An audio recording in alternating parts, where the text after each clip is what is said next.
욕하려고 가입했어. 아니 뭐 욕이라서 쌍욕을 했다는 게 아니라 제발 이 사람 인터뷰 좀 하지 말라고. 다시 부르지 좀 말라고. 그 얘기하려고.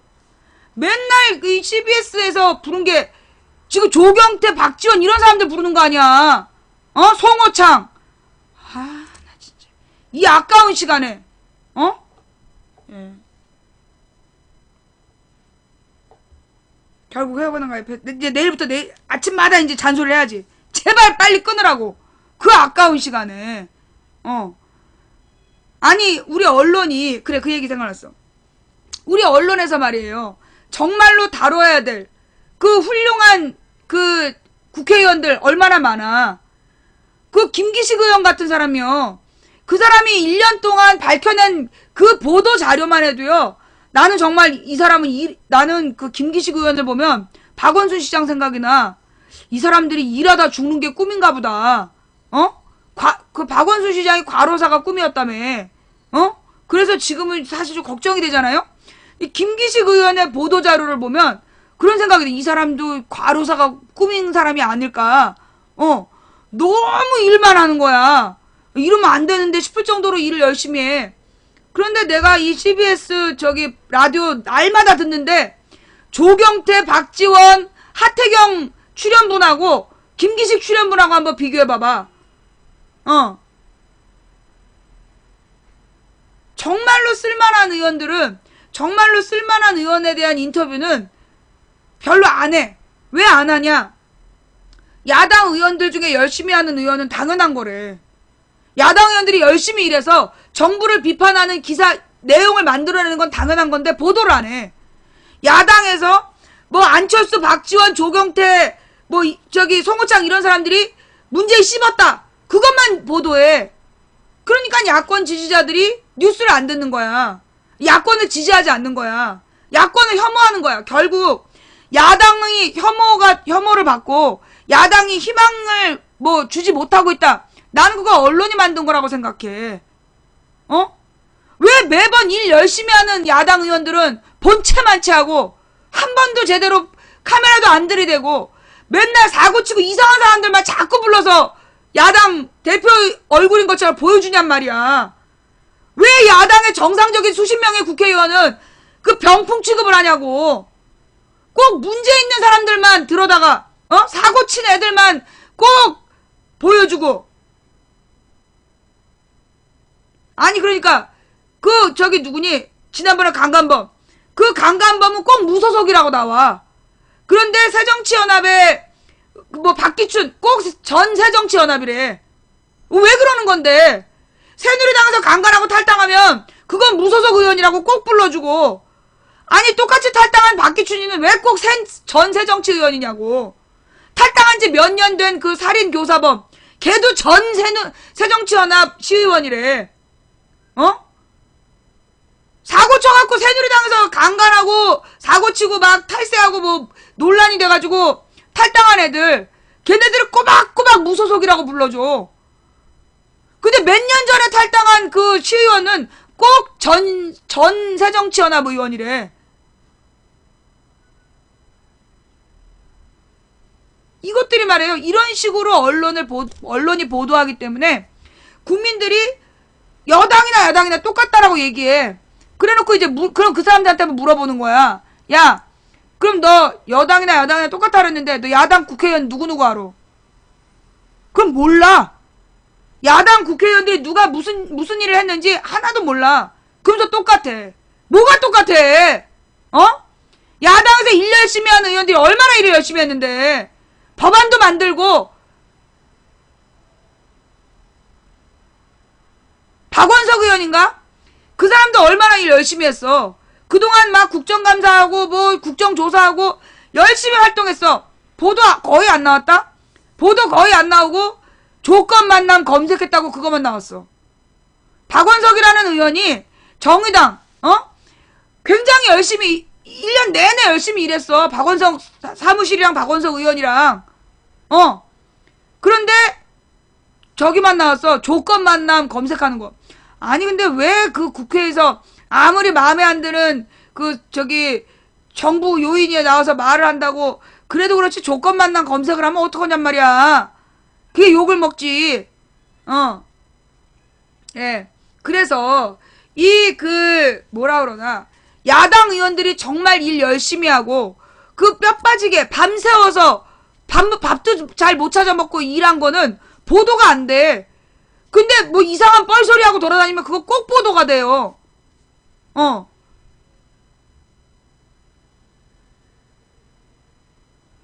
지금 국회의원 이름 아는 사람들은 야당이나 여당이나 똑같다고 얘기 안 하잖아. 야당 의원들 정말 야당이나 여당이나 똑같다라고 얘기한 사람들한테 국회의원 이름 20명 대봐. 야당 의원 이름 20명 대봐. 못 대.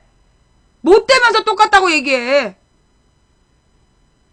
근데 이게요. 내가 보니까 나는 이게 기자들이 일부러 그런 줄 알았더니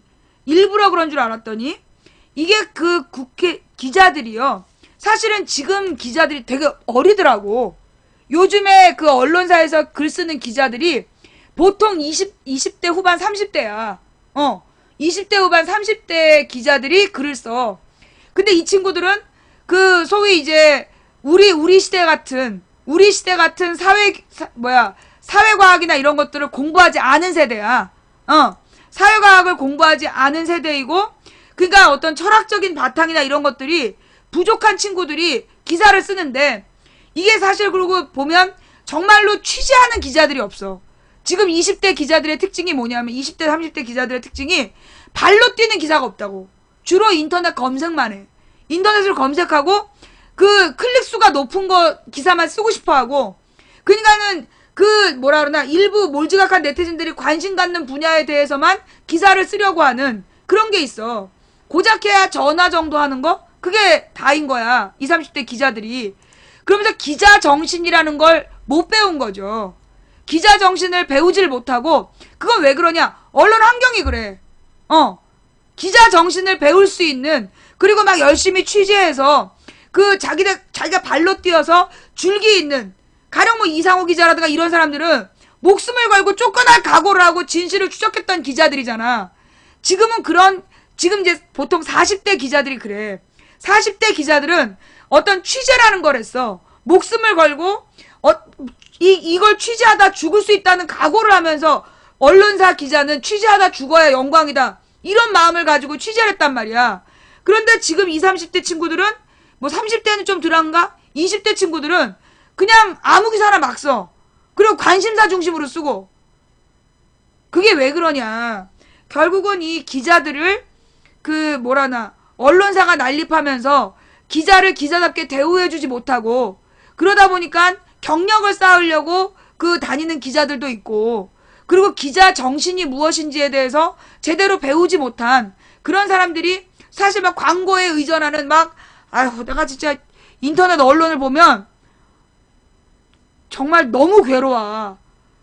아니, 죄 벗고 누워있어. 양옆에. 기사를 좀 보려 그러면 그냥 죄 벗은 여자들이 흔들어대고, 그녀를 기절시킨 노하우. 아니, 도대체 왜 기절을 시키냐고. 그놈의 이 광고들이 거의 포르노 수준이야. 이놈의 포르노 광고 때문에 인터넷에서 볼 수가 없어. 솔직히 말해서 말이에요. 맨날 이것들이 뻑하면 아프리카가 너무 노출이 심화되는 둥, 너무나 야하되는 둥, 너무나 막말이 난무한되는 둥. 야! 너네 광고부터 지워!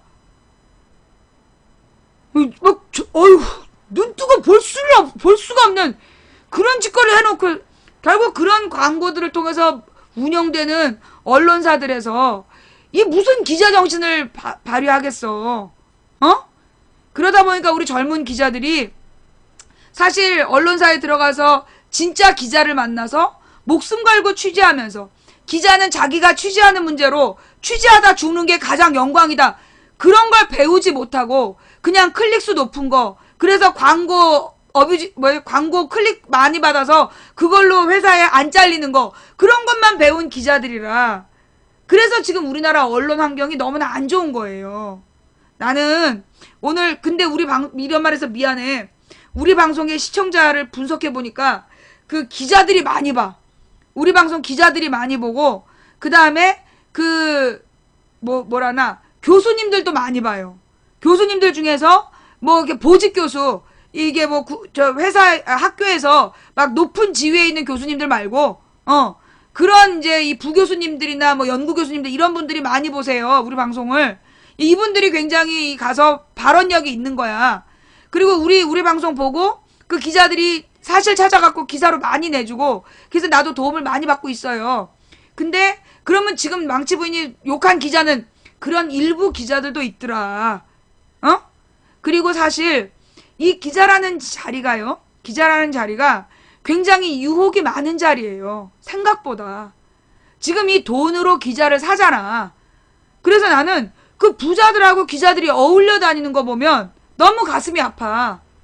내가 옛날에 93년도에 어떤 그 국회의원이랑 잠깐 일을 한 적이 있었어. 근데 이제 학원 가기 전에. 근데 그 당시에 그 국회의원이 기자들을 불러서 밥을 산 거야. 그런데 한겨레 기자들이 그때 93년이니까 한겨레가 만들어진 지 5년이 안 될 때였어. 5년 정도 됐을 때였어. 한겨레 기자들이 그 고기를 사는 그 자리에서 일어나서 가버린 거야. 국회의원이 밥을 샀는데 고기를 산 거야. 근데 다른 기자들은 전부 다 막 시켜먹고 더 많이 먹어갖고 엄청 밥값이 나왔어. 그리고 보좌관이 뒤지게 혼났어. 근데 그때 한겨레 기자들이 일어나서 가버리더라는 거야. 우리는 이런 자리에 있을 수 없다 이러면서. 그래가지고 그 보좌관들이 한겨레 기자들 막 싸가지 없다고 그런 얘기를 하는 거야.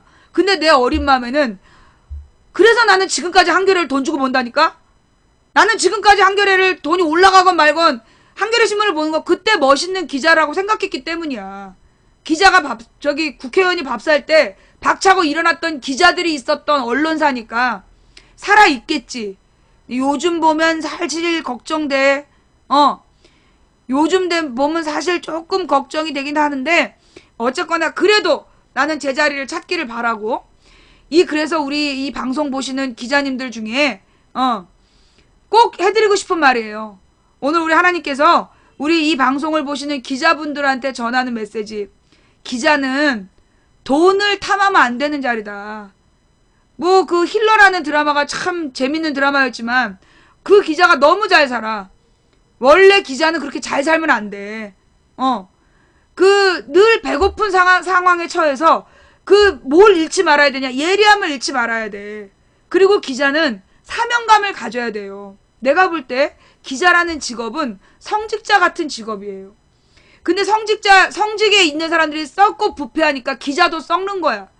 성직자들이 정말로 성직에 맞게 거룩한 삶을 살면 나는 우리 기자들도 정말 성직자처럼 올바른 길을 갈 거란 생각을 해.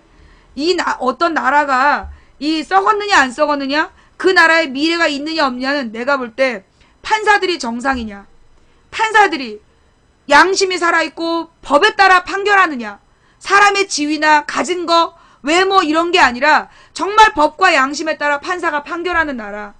성직자가 썩지 않은 나라.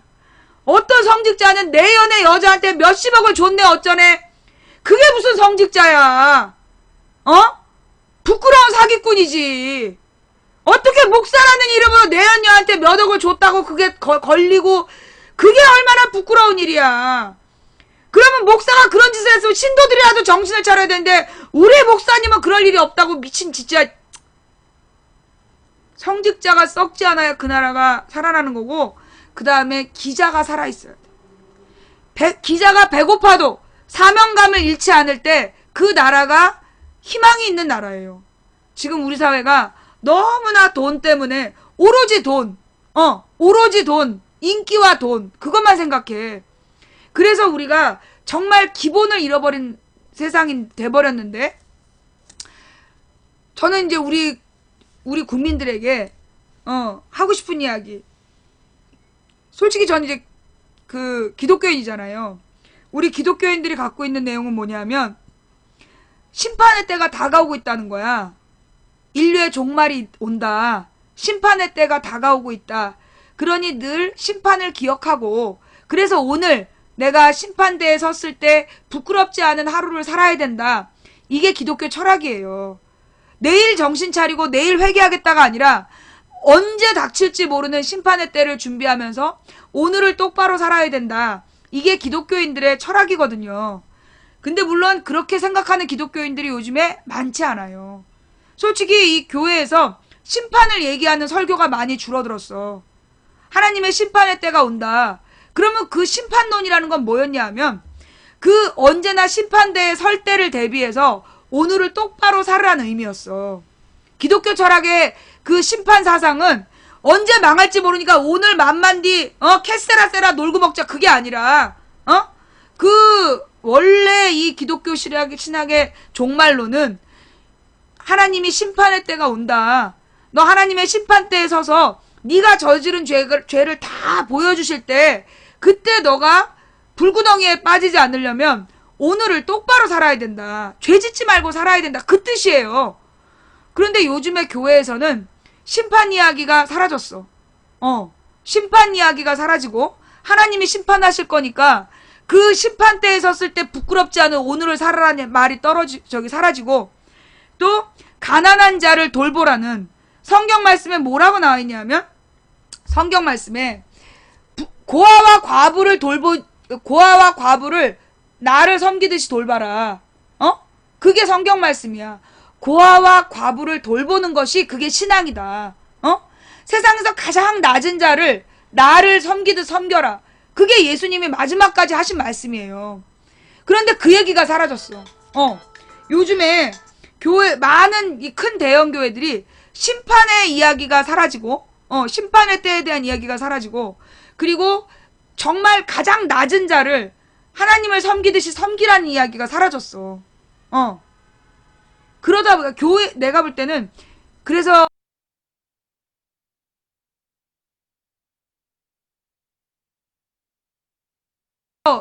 난 그렇게 봐요.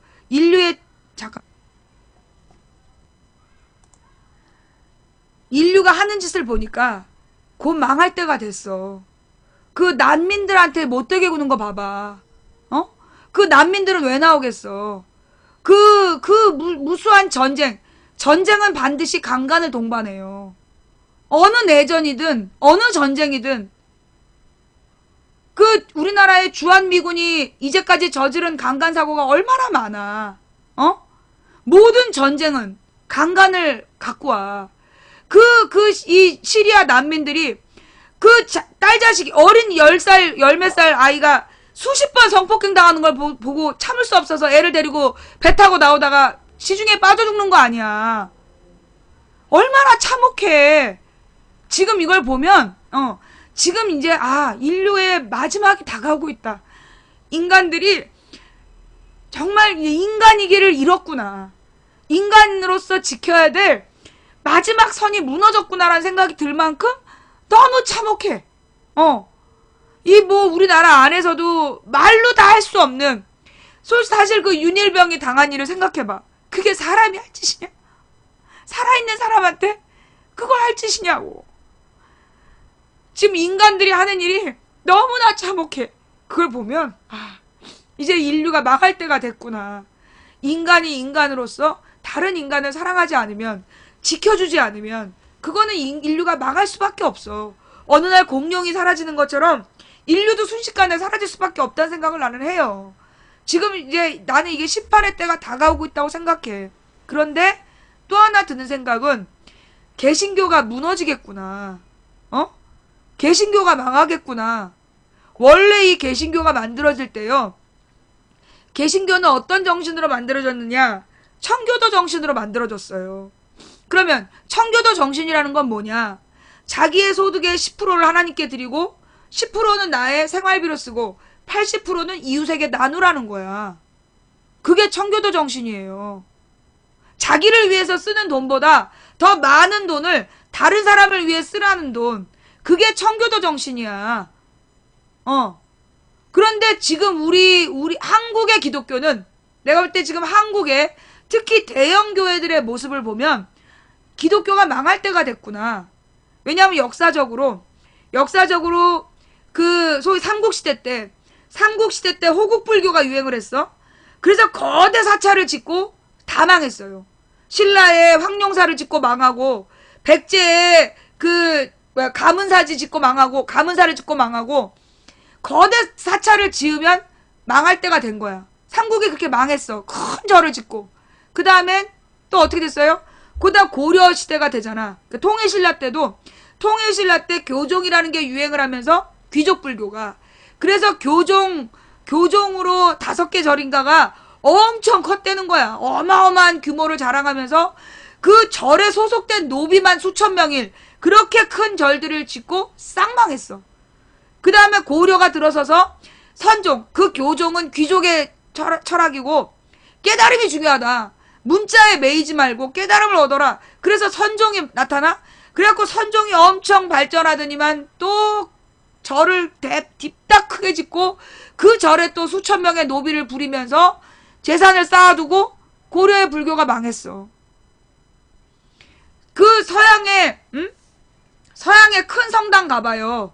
내가 그 유럽을 재작년에 가봤는데 나는 이제까지 그 해외여행이라는 건 내가 딱 중국에 2번 가고 유럽 1번, 미국 1번 간 게 다야.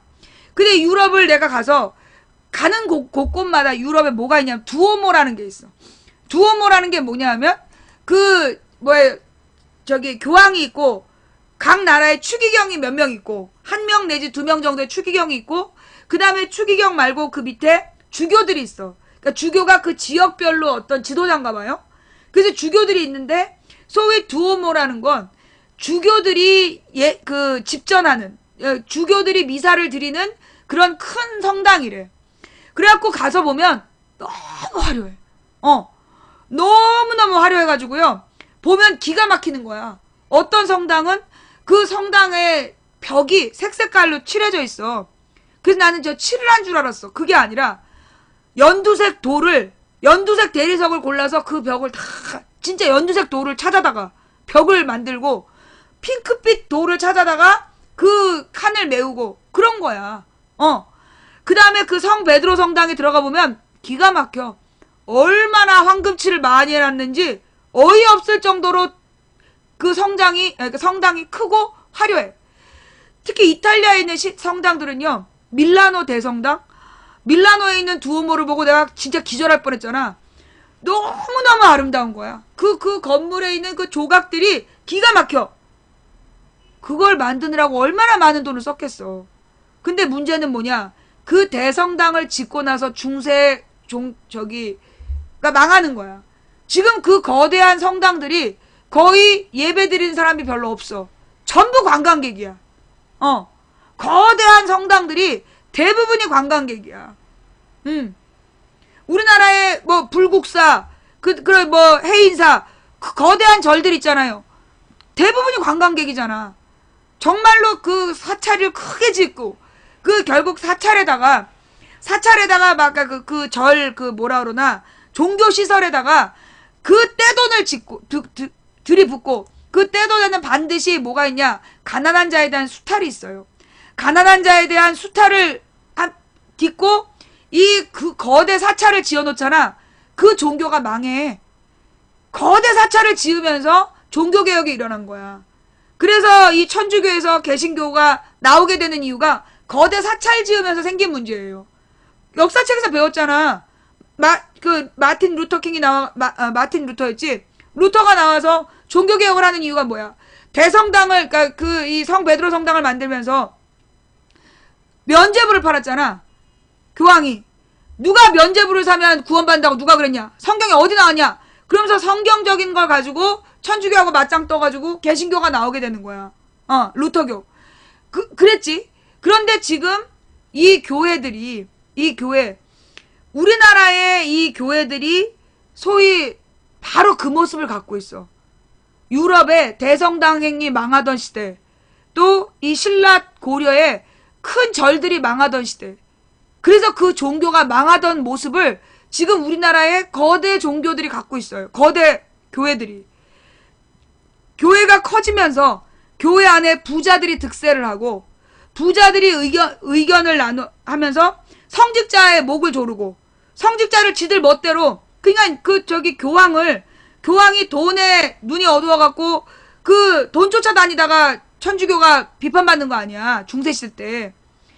지금 교회가 그렇잖아요. 대형 교회들이, 그 대형 교회들이 목사의 성추문, 또 돈 횡령 추문, 이런 것들이 끊이지를 않고, 그러면서 이 돈에 매여서 부자 장로들이 교회를 좌지우지하고, 이게 우리 개신교도 지금 최정점을 찍고, 내가 볼 때 지금 무너지고 있어. 한국의 개신교가 무너지고 있어요. 그러면 한국의 개신교가 사라지나요? 천주교가 옛날에 종교개혁을 겪은 다음에 거듭났어요. 천주교의 교황들이 종교개혁을 겪으면서 이게 뭐가 잘못됐구나. 그래서 대대적인 반성을 하고, 그 예수의 선교회가 나타나서, 수도회죠.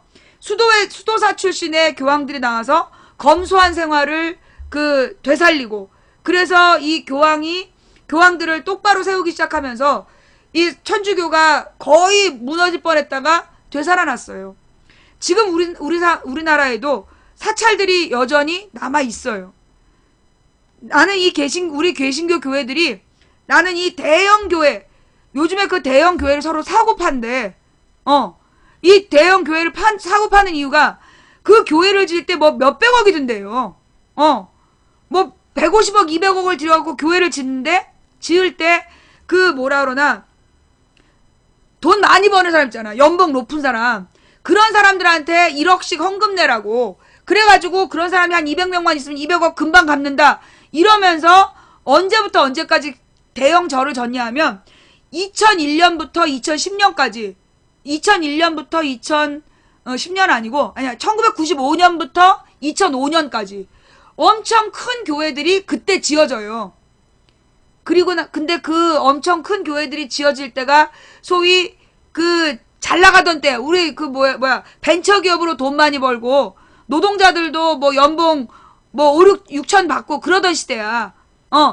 그때는 먹고 살만 했어. 한마디로 노무현 대통령 때까지 먹고 살만 하니까 11조 내는 사람도 많고, 그러니까 교회들을 크게 때려 지은 거야. 그런데 막판에 지은 교회들, 2005년 이후에 지은 교회들이 지금 빚을 못 갚는 거야. 그 대출을 갚질 못해갖고, 그래서 지금 교회를 사고 파는 거야. 그러면 그 대출을 갚지 못하는 이유가 뭐냐? 경제가 망해서. 경제가 왜 망했냐? 이명박 지지했잖아, 대형교회가. 우리나라 대형교회가요, 조직적으로 2007년에 대선에서 이명박을 지지했어요. 이명박 찍어야 천국 간다는 개소리도 하고, 이명박 지지하는 사람들을, 선거운동원들을 문 앞에 세워두고 선거운동하게 하고, 우리나라 대형교회가 다 그지랄 한 거야. 대형교회 중에서 그런 거 안 한 데가 몇 개 없어. 그런 짓거리를 하고, 이명박이 대통령이 되면, 교회를 위해서, 좋을 거다. 그래갖고 결국 뭐 했냐? 사찰에다가 주는 템플스테이 예산 줄여라. 그 얘기하고, 그 다음에 절이, 가령 봉은사역, 이런 거 절 이름 지워라. 유명한 교과서에 나오는 사찰도 지도에서 지우라고 지랄하고, 그런 짓거리 했어. 이명박 대통령 된 다음에. 그게 논란이 엄청 많이 됐잖아요. 근데 그렇게 이명박 찍어놓으니까 어떻게 됐어? 대재벌들은 떼돈을 벌지만, 걔네들은 11조 안 내잖아. 대재벌들은 11조 안 내. 그 대재벌들은 엄청 부자가 됐는데, 여러분의 신도들이 가난해진 거야. 그러니까 대형교회들이 망해가는 거라고. 결국 사찰이 망하는 이유, 권력과 결탁하고 돈을 탐하면, 그래서 망하는 거야. 나는 한국 교회가 이제 다시 작은 규모의 교회로 돌아가야 된다고 생각해요. 그래서 정말 한 200에서 500명 정도가 예배드리는 교회들이 이제 다시 살아나야 돼. 옛날에 1980년대까지는 200에서 500명 교회가 어느 마을에는 하나씩 있었어. 크게. 그런 교회들의 사람들이 모여서 예배드리고 그들이 봉사하고 딱 좋은 규모야, 그게. 그런데 그 교회들이 95년도부터 굉장히 출석률이 떨어진 거예요. 왜? 다 대형교회로 간 거야. 왜냐면 500명 정도 되는 교회는 자꾸 봉사를 하라 그래. 그러니까 봉사하기가 귀찮아가지고 대형교회로 막 간 거야. 그래갖고 큰 교회 가서 딱 예배만 드리고, 아무런 귀찮은 거 얽히지 않고, 그렇게 드리면서 200에서 500명 정도 교회들이 다 가라앉았어. 교인들이 많이 줄어든 거야. 그러고 나면서 한국 교회가 썩기 시작했어요. 한국 교회가 그렇게 썩기 시작했어. 그래서 지금의 모습이 된 거야. 교회가 썩으니까 사회가 썩는 거예요. 교회가 썩으면 사회가 썩어. 판사, 성직자, 기자 되게 중요해. 교사. 그 어느 사회가 정말로 철학적이고 양심이 살아있는 인간적인 세상이 되려면 네 가지 직업이 살아있어야 돼. 성직자, 판사, 기자, 교사. 이들이 정말로 양심과 하나님 앞에 똑바로 설 때, 양심과 절대자 앞에 겸손히 설 때 그 사회는 희망이 있어요. 근데 우리 사회는 지금 판사 3분의 2가 썩었어. 그죠? 정부 여당을 지지하는 3분의 2의 판사가 썩어 있고, 기자들의 90%가 내가 볼 때 수상하고, 아니야, 90%는 좀 아닌 것 같고, 기자의 60, 70%가 돈의 영혼을 팔고 있고, 여러분은 60, 70%에 소속돼 있습니까? 30, 40%에 소속돼 있습니까? 스스로 한번 생각해 보세요. 그리고 성직자들 대부분이,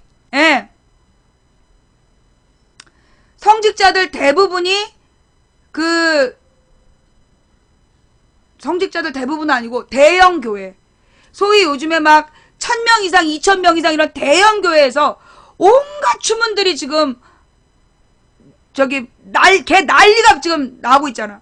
그 다음에 선생님들의 성추행. 선생님들의 옛날에는요, 선생님들이 애들을 때리는 게 문제였어요. 아이들에 대한 그 매질이 문제였다면 요즘의 교사들은 성추행이 문제야.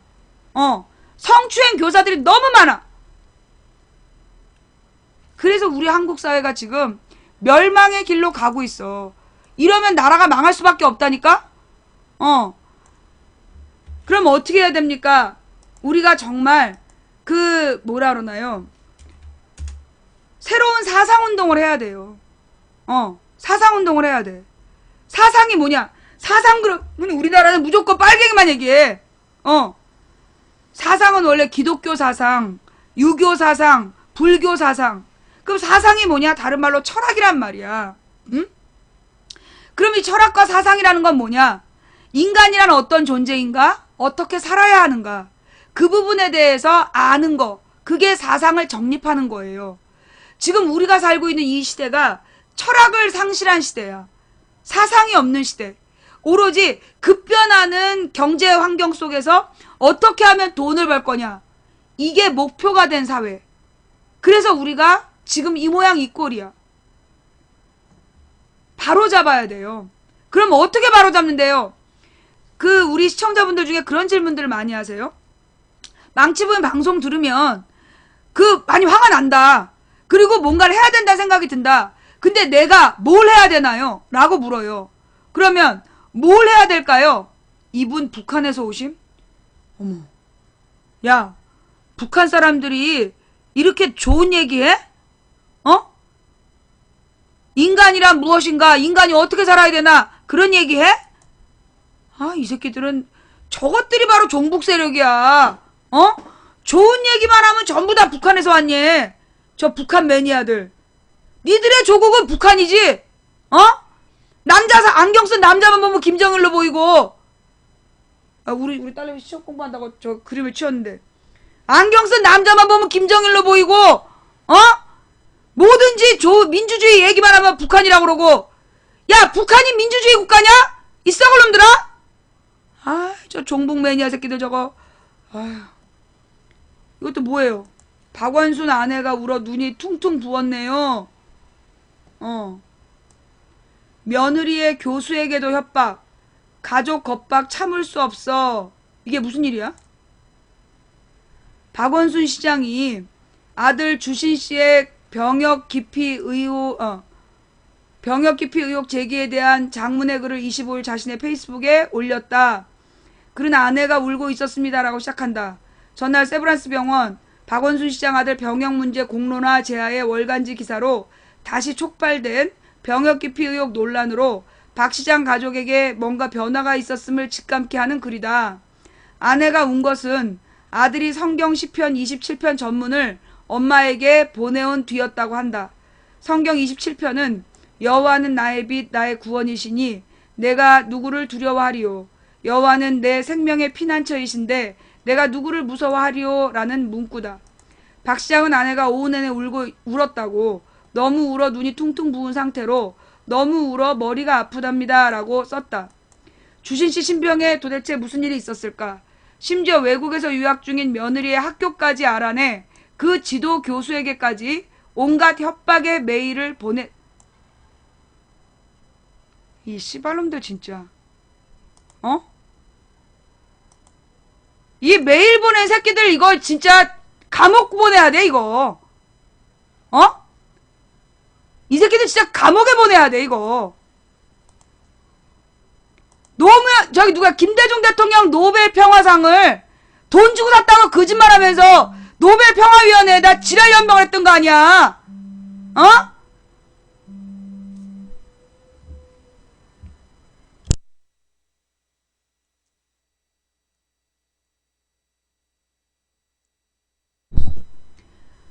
박 시장을 반대하는 세력이 서울시청 앞과 서울시장 관사 앞을 넘어 외국에 가 있는 아들 며느리의 교수까지도 위협하고 있다는 얘기다. 박 시장은 이 무지막지한 폭력과 선동 위협 앞에서 저는 그렇게 공격하는 사람들의 저희가 궁금합니다 라며 서울시장이란 이유 때문에 왜 아내와 아들 가족이 가혹한 일을 당해야 하는 것입니까? 가족에게까지 가해지는 폭력을 언제까지 참아야 합니까? 라고 되물었다. 이어 박원순 죽이기를 넘어 우리 가족을 겁박하고 신변을 위협하는 것이 검증이냐, 언제까지 참아야 하냐고 하소연했다. 박 시장은 이어진 글에서 주신씨가 현역으로 입대하였으나 허리 디스크로 인해 공익요원으로 근무하고 제대한 점을 강조하며 아들의 병역 시비는 대한민국의 정해진 절차와 규정에 입각해서 아무런 혐의나 잘못이 없다고 결정한 병무청, 법원, 검찰 등 국가기관으로부터 6번의 판단이 있었다고 썼다. 박 시장은 이 글에서 왜 주신씨의 재신검에 응할 수 없는지에 대해서도 속마음을 털어놨다. 그는 억울했지만 공인이기에 받아들여야 한다는 주변의 조언과 아들과 아내의 설득이 있어 수용했다며 학부모 모임에 한번 참석하지 못한 부족하고 못난 아비를 위해 용기 있게 지난 2012년 재검에 응해준 아들에게 지금도 고맙고 미안하기만 하다고 적었다. 그러면서 2013년 재검에 대해서도 부당한 요구였다고 못 박았다. 의혹 제기자들은 또 한 번 검사 요구를 일축할 것이다. 그러면서 시장으로서 시민의 삶을 지키는 것 못지않게 한 가족의 가장으로 가족의 삶을 지키는 것도 중요하다고 믿는다며 서울시장 아들로 살아갈 날보다 박주신으로 살아갈 날이 많은 아들이다라고 덧붙였다. 그는 의혹 제기자들을 거짓 선동자라고 규정하고 그들에게 2번의 관용을 베푼 점을 상기시킨 뒤 근거 없는 음해와 맹목적인 비난에 굴복하지 않고 명백하게 틀린 주장에 위축되거나 피하지 않을 것이라고 다짐했다. 박 시장은 끝으로 추석에도 먼 타국에서 성경을 의지해 기도로 두려움과 불안을 견디고 있는 아들에게 미안함을 전했다.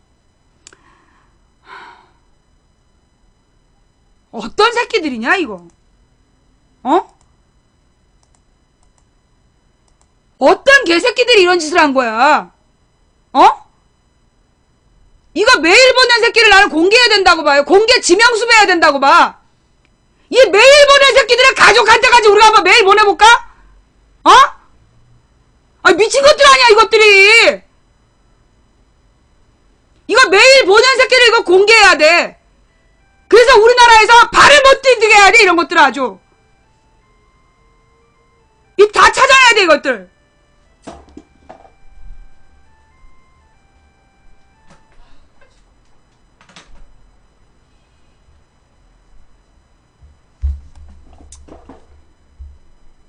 메일 보낸 놈이 누군지 나왔어요? 이거 메일 보낸 놈이 누군지 나왔어?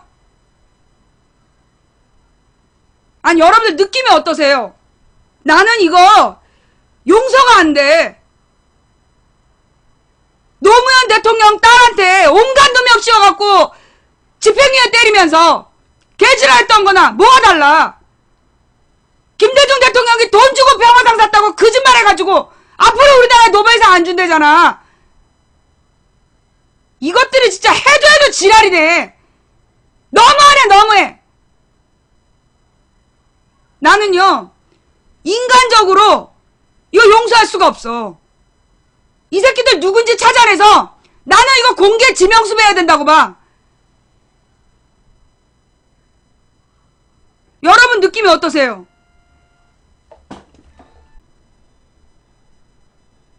이게 조직적으로 움직였을 거야. 요거 아주 조직적으로 움직였을 거고, 이런 움직임을 보인 놈들을 찾아내야 돼. 이 쳐죽이려는 새끼들 아니야, 이거 진짜. 나는 박원순 시장이 동성애 찬성했다는 거짓말한 권사들, 장로들, 난 그 사람들도 다 고발해야 된다고, 고소해야 된다고. 교회 권사 장로라는 것들이 박원순이 동성애를 찬성했다고. 언제 박원순이 동성애를 찬성했어? 10계명에 보면 나와 있어. 네 이웃에 대해서 거짓 증언하지 말라고. 병역을 면한 것도 아니고 공익근무로 병역을 필했어. 그것도 맨 처음에 이렇게 심한 디스크면 걸어다닐 수도 없다. 지들이 인정할 만큼 그만큼 심각해도 공익근무를 마쳤다고. 그런데 이제 그 MRI를 검사해야 된다 해서 MRI 찍어서 보여줬잖아, 공개적으로. 왜 또 지랄이야, 이 미친 것들이. 나는 전국의 공익들이 들고 일어나서 이 새끼들 고소해야 된다고 봐. 공익이 미필이냐? 너 이 새끼들은 국적 포기로 병역도 안 한 놈들이 16,000명이라며. 이 쌍놈 새끼들아. 국적을 포기해가지고 5년 동안에, 이명박 박근혜 5년 동안 국적을 다른 나라로 선택해서 병역을 피한 새끼들이 16,000명이래. 그런 새끼들 좀 찾아내.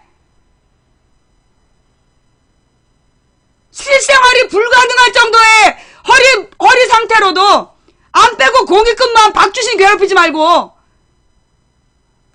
이것들이 진짜.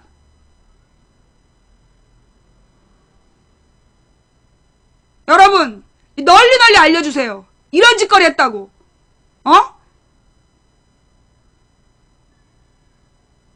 그 세브란스 병원에서 재논의 하자 누구야?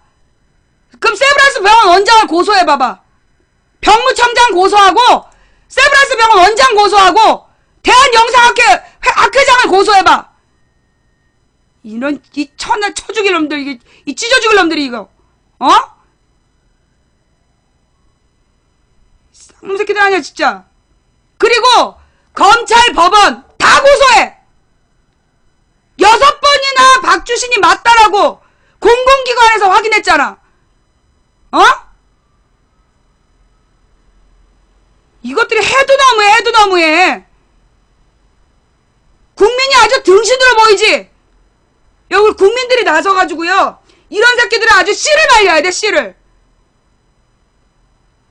검찰, 법원, 병무청, 대한영상학회, 세브란스 병원 6번이나 박주신이 병역을 필했다. 그 MRI가 박주신께 맞다. 공공기관에서 6번을 확인한 거야. 그런데 뭘 또 하라고 지랄들이야, 이것들이.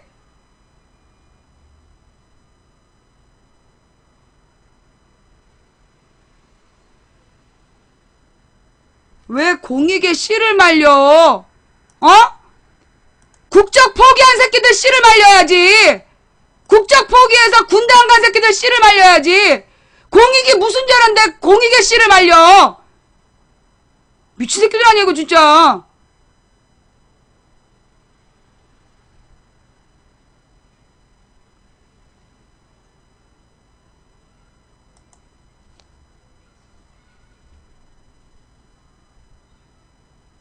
진짜 지랄 연병이네 이거 진짜.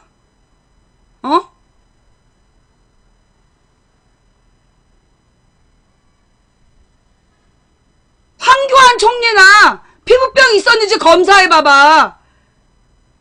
아니 진짜 말이에요. 박주신은 MRI 한 번 찍었지, 병무청 가서 CT에 다시 찍어서 확인했지, 그래도 지랄해갖고 공개 재신검해갖고 세브란스 병원 가서 또 찍었지. 그래서 공공기관 6개에서 박주신의 MRI 맞다라고 인정했지. 황교안이는 왜 비필인데? 피부과 치료받았다는 어떤 흔적도 증거도 없어. 어? 지금 황교안이 같은 게 총리하는 나라에서 엄연히 병역을 필요한 박주신한테, 여러분 이 의혹이 맨 처음에 어떻게 된지 알죠? MRI가 이 정도면 일상생활이 불가능하다 그랬어, 어떤 여자가. 그래서 박주신 게 아니래. 일상생활이 불가능한데 공익으로 갔다고. 만약에 박원순이 새누리당 시장이었으면 그걸로 면제받았겠지. 어? 그래서 박주신 게 아니라고 맨 처음에 의혹을 제기한 거 아니야. 어디서 면제자들이 모여 앉아가지고 지금 박근혜 정부에서 박근혜 정부의 고위공직자 중에서 지금 병역 포기한 새끼들, 국적 포기로 병역 면제받은 새끼들, 그런 새끼들이랑 가서 조사해, 이 썩을 놈들아. 어디서 지랄이야. 음모는 네 빤스 속에 있는 거고 임마. 아니면 넌 빤스 속에 그게 없어? 어디서 음모야, 음모는. 이거는 정말 온 국민한테 이거 알려야 돼요. 알려서. 근데 왜 이럴까? 왜 도대체 공공기관 6개가 인정을 한, 심지어 법원 검찰까지 얼마 전에도 병무청에서 또 발표했잖아. 그죠? 병무청에서 얼마 전에 또 발표했어. 박주신 MRI가 맞다. 그런데 왜 저지랄일까요? 딱 하나야. 박원순이 무서운 거야. 쟤네들이 지금 박원순이 무서워서 저래. 지금 내년 총선 때 박원순이 새정치연합 소속이기 때문에 박원순 바람이 불면 서울 수도권에서 지네가 이기기 어렵다라고 보는 거야. 그래서 지금 저지랄인 거야. 그건 다른 말로 그만큼 박원순 인지도가 높다는 거겠죠. 그죠? 저렇게 괴롭힐 만큼 박원순 인지도가 높다는 거야. 그만큼 영향력이 크다는 거야. 그래서 저 지랄인 거야. 우리가 방심할 때가 아니야. 나는 지난번에 내가 연대, 그 다음에 연대 세브란스 병원, 병무청, 그리고 대한영상학회에서 그 검찰 처분서에 나와 있잖아. 그걸 보여줘서 더 이상 시비 안 거는 줄 알았어. 근데 아직까지 저지랄한 거야? 이 쌍놈 새끼들 진짜 아주 찾아내가지고 씨를 말려야 돼, 씨를. 돈 많은가 봐. 법정에서 보자, 너. 이건 다음 이야기. 세월호 집회 참가 고등학생에게 소년원 가면 되겠다라고 협박한 검찰.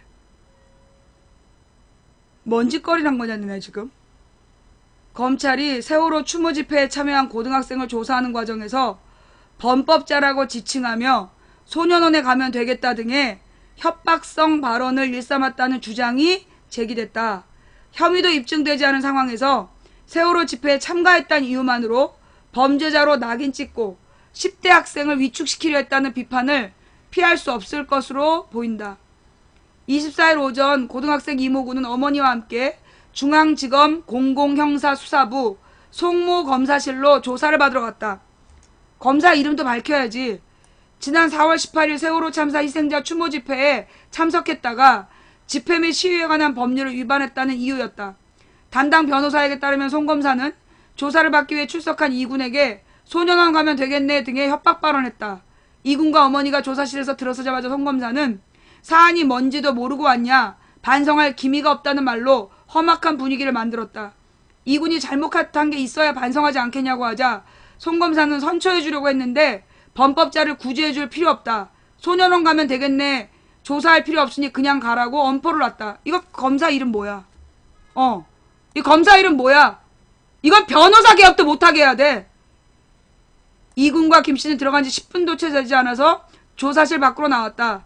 이군은 민중의 소리와의 통화에서 4월 18일에 연행됐을 때 훈방 조치 시켜주고 자료도 안 남았을 거라고 해 다 끝난 줄 알았는데 지난달에 연락이 와서 다시 조사받으라고 했다면서 세월호 추모 집회에 참석했던 게 반성해야 될 일이라고 생각하지 않는데 검사에게 협박을 당해 기분이 나쁘고 화가 났다고 토로했다. 이게 지금 박정희 시대냐? 어머니 김 씨는 판결 전까지는 모든 사람이 무죄라면서 첫 조사 과정에서 아이와 부모를 앉혀놓고 소년원에 보내겠다 협박하고 범법자라는데 너무 당황스러웠다고 전했다. 그는 또래 아이들이 수학여행 가다가 사고를 당했고 그 배를 우리 애가 탔을 수도 있는데 그 집회에 참여한 게 그렇게 추궁받아야 될 일인지 잘못한 일인지 모르겠다고 말했다. 박치원 변호사는 민중의 소리와의 통화에서 수사기관인 검사가 조사받으라고 불러놓고 조사는 하지 않고 훈계 협박하고 모욕을 준 것은 큰 문제라고 지적했다. 이거 검찰청장을 잡아내야 돼 아주 그냥.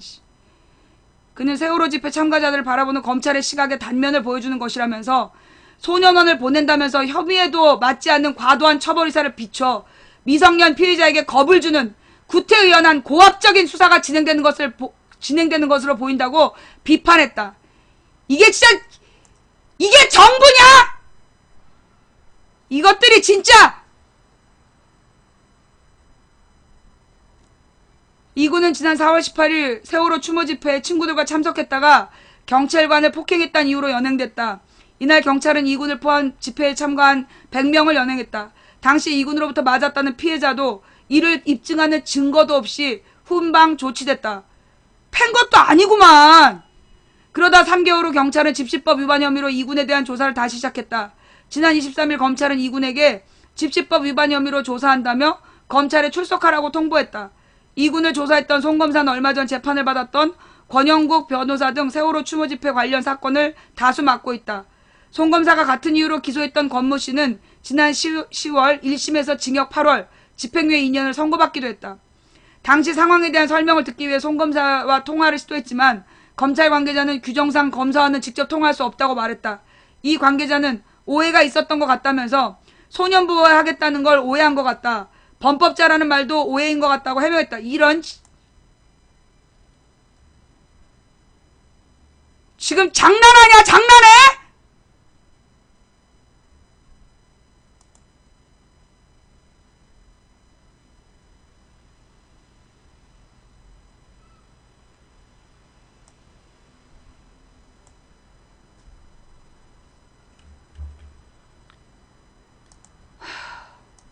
내가 오늘 좋게 하려고 그랬는데 이것들이 진짜. 안녕하십니까. 9월 24일 뉴스K 시작합니다. 첫 소식입니다. 같은 장소에서 연행된 집회 참여자들을 호송하던 경찰이 한 명의 참여자만 다른 경찰서에 유치하는 일, 상식적으로 이해하기 어려운 상황이지요. 어제 민주노총 총파업 집회에 참여했다 연행된 장그래 살리기 운동본부 공동본부장 권영국 변호사가 겪은 일입니다. 권 변호사를 조사하고 유치한 종로경찰서는 앞서 권 변호사에게 무리한 구속영장을 청구했다가 기각된 사례가 있습니다. 일각에서는 표적연행이라는 의혹도 제기되고 있는데요. 그 이유를 알아봤습니다. 성지훈 기자입니다. 같은 장소에서 연행된 집회 참여자들을 호송하던 경찰이 한 명의 참여자만 다른 경찰서에 유치하는 일, 상식적으로 일반적으로 이해하기 어려운 상황이지요. 어제 민주노총 총파업 집회에 참여했다 연행된 장그래 살리기 운동본부 공동본부장인 권영국 변호사의 사례입니다. 권영국 변호사를 조사하고 유치한 종로경찰서, 앞서 권 변호사에게 무리한 구속영장을 청구했다가 기각된 일이 있습니다. 일각에서는 표적 연행이라는 의혹도 제기되고 있는데요. 그 이유를 알아봤습니다. 성지훈 기자가 취재했습니다. 어제 저녁 장그래 살리기 운동본부의 공동본부장인 권영국 변호사가 연행됐습니다. 권영국 변호사는 연행 당시 인도위에 있었고 경찰이 권 변호사를 특정해 연행하라고 지시한 점에서 표적 연행이라는 지적이 나오고 있습니다. 권 변호사는 함께 연행된 12명의 사람들에서 홀로 떨어져 단신으로 종로경찰서에 유치됐습니다. 다른 12명의 연행자들은 각각 종암경찰서와 동작경찰서에서 조사를 받았습니다. 호송 중인 차를 세워 특정 인물만을 따로 유치하는 일은 이례적입니다. 호송차에 한 7에서 8명 정도가 같이 타고 있었는데 호송차가 세종문화회관에서 광화문광장으로 가다가 한번 멈췄어요. 멈춘 후에 권영국 변호사님만 따로 내려서 권영국 변호사님은 따로 종로로 가셨거든요. 종로경찰서는 이전에도 세월호 집회 등을 이유로 권 변호사에 대한 구속영장을 청구한 적이 있습니다. 이번 이례적인 연행 역시 권 변호사에 대한 구속영장을 위해 표정연행을 한 것이 아니냐는 의심이 가능합니다. 이전에 노동사항과 관련된 청와대 기자회견이나 특히나 작년 올해 있었던 세월호 집회에서 권영국 변호사님이 인권활동과 또 여러 발언들을 하셨고 이에 대해서 굉장히 종로서에 많은 소환장과 또 조사를 받으신 그런 경험이 있으십니다. 영장 청구를 의도적으로 목적을 가지고 표정연행했고 또 일부러 종로경찰서로 따로 연행한 것은 아닌가에 대한 좀 의혹을 강하게 좀 제기할 수밖에 없습니다. 종로경찰서의 이례적인 행동은 연행 이후에도 계속됐습니다. 장그래 살리기 운동본부 소속 활동가들과 시민들이 밤 9시 30분경 권영국 변호사를 면회하기 위해 종로서를 찾았지만 종로서는 정문을 굳게 닫고 이들의 출입을 허용하지 않았습니다. 활동가들은 면회 신청을 하기 위해 방문했다며 신분증까지 내보였지만 경찰서 안에서 돌아온 답은 1차 해산 명령이었습니다. 뭐야 이들은 지금? 시민들이 경찰서 민원실 출입조차 할 수 없는 것이냐며 항의했지만 종로서 경비계장은 이격을 명령해 경찰과 활동가들 사이에 물리적 충돌이 벌어지기도 했습니다. 같은 시각 다른 연행자들이 유치된 종암경찰서와 동작경찰서에서는 별 무리 없이 면회가 이루어졌습니다. 경찰 관계자는 이들의 경찰서 출입을 저지하는 법적 근거를 묻는 질문에는 대답하지 않았습니다. 제가 지금 경찰서를 들어가지 못하는 이유에 대해서 어떤 법적 근거가 있는 건지만 말씀해 주시면 됩니다. 그냥 네 시키대로 똥구멍할 필요도 했다 이렇게 얘기할 거냐고요. 경찰과 1시간여의 대치 끝에 면회는 허락됐지만 권영국 변호사의 변호를 맡은 민변노동위 소속의 정병욱 변호사는 경찰이 재량권을 남용하고 있다고 비판했습니다. 원래는 시민들은 자유롭게 경찰서를 출입할 수 있죠. 고소장도 제출할 수 있고 당직 시도 갈 수 있고 그런 건데 좀 이거는 재량권 일종의 좀 남용을 한 게 아닌가. 아예 처음부터 문까지 막고 이런 거는 거의 진짜 70년대나 있을 반 민주 경찰이라고 볼 수는 없죠. 네. 한편 어제 집회 이후 경찰의 과잉진압 의혹이 곳곳에서 드러나고 있습니다.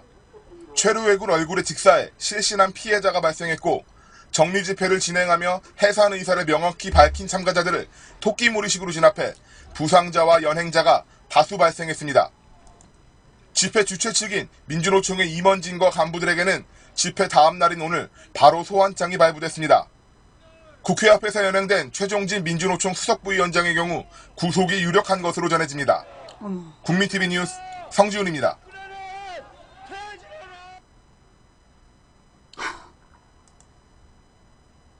그래.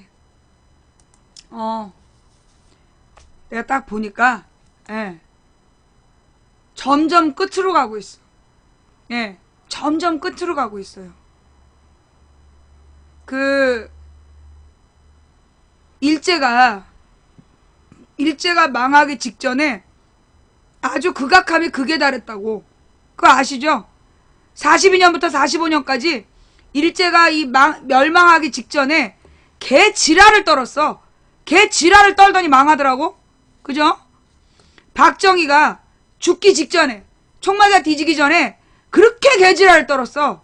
부마항쟁 일어났을 때 다 죽여버리라 그러고, 이 유신 헌법 만들어 놓고 74년부터 79년까지 5년 동안 개 지랄을 떨었다고.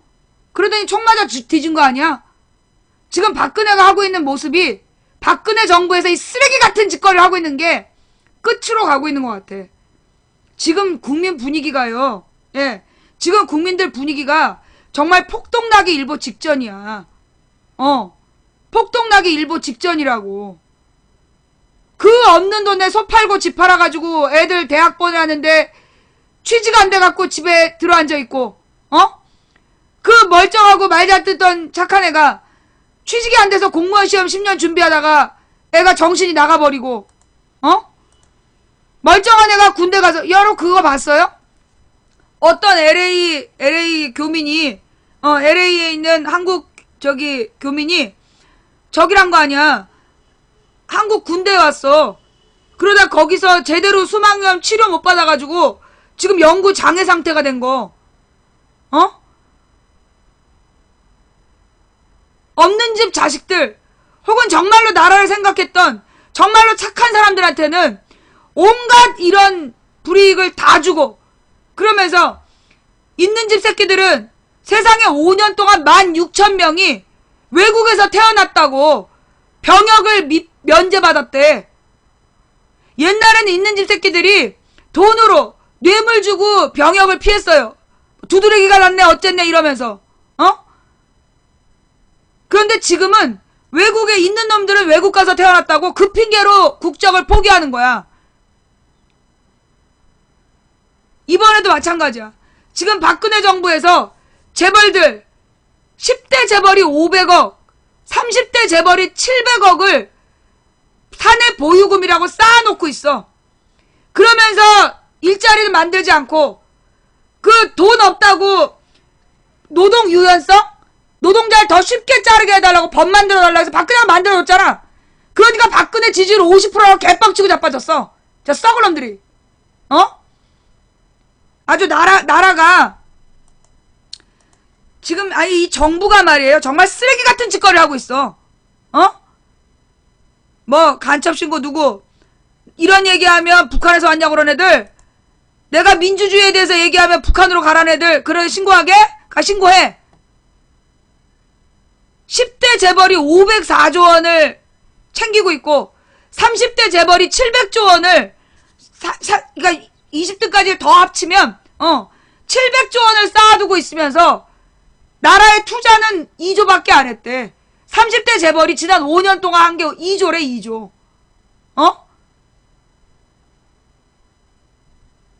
코딱지도 아니고 말이야. 그런데 뭐 우리나라 경제가 잘 돌아가?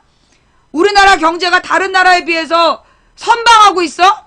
이런 연병? 박근혜가 지난 3년 동안 한 게 뭐야? 규제 완화, 규제 완화. 대기업이 중소기업 더 핏바람맞고 대기업이 노동자들 지 멋대로 자르게 하는 규제 완화하고 노동법 바꿔주고 그거밖에 더 했어? 어떻게 경제가 나아지냐고. 그럼 경제가 살아날 방법이 없냐? 있어요. 경제가 살아날 방법은 이미 옛날에 다 연구되어 있어. 뭔데? 이미 1945년부터 인류는 알고 있었어.